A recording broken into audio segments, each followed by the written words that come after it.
The first question, and Kevin will have the first closing, 3 minutes, please.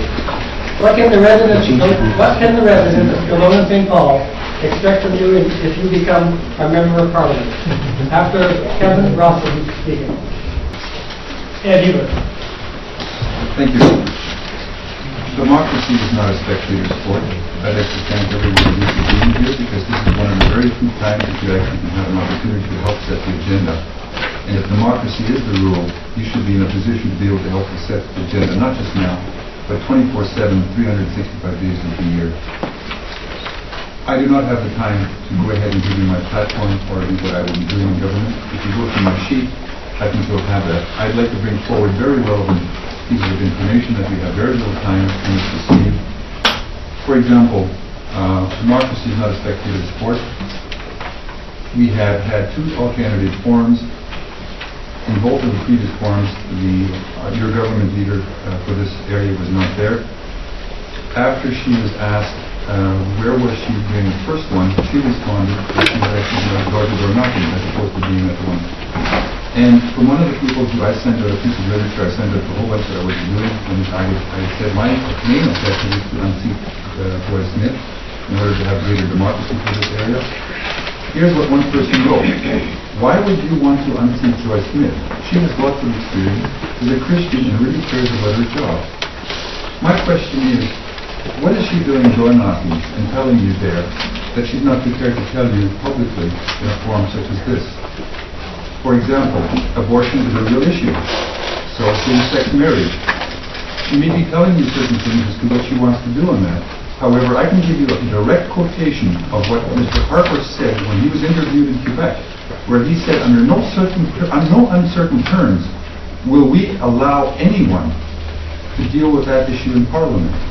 Not only was he saying how he was mustering his own people, he was basically saying we will not even tolerate anyone else doing it.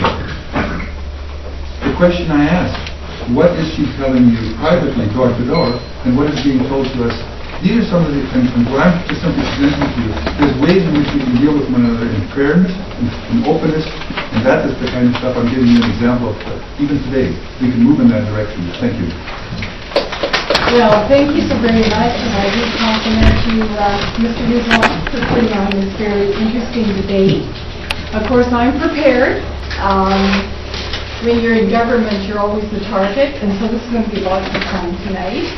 By the way, I have a litany of emails going back and forth saying, you know, I cannot attend these events, but I can come here Wednesday night. So the things that I haven't been able to attend, everybody knows from well ahead of time. And here's I tabled this report. I'm very pleased to be here this evening, and I have to say it's very exciting to have all these people sitting here at the table tonight. I admire anybody who tries to run for office, who puts forth the effort and cares enough to do it.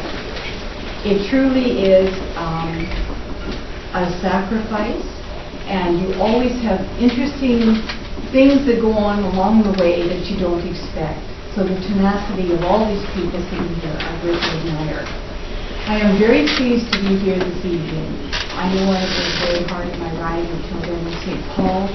I have taken the leadership role and been bringing the Canadian Human Rights Museum here in your city. Plus done many other things, working with, can I speak a little louder? Yes. Okay.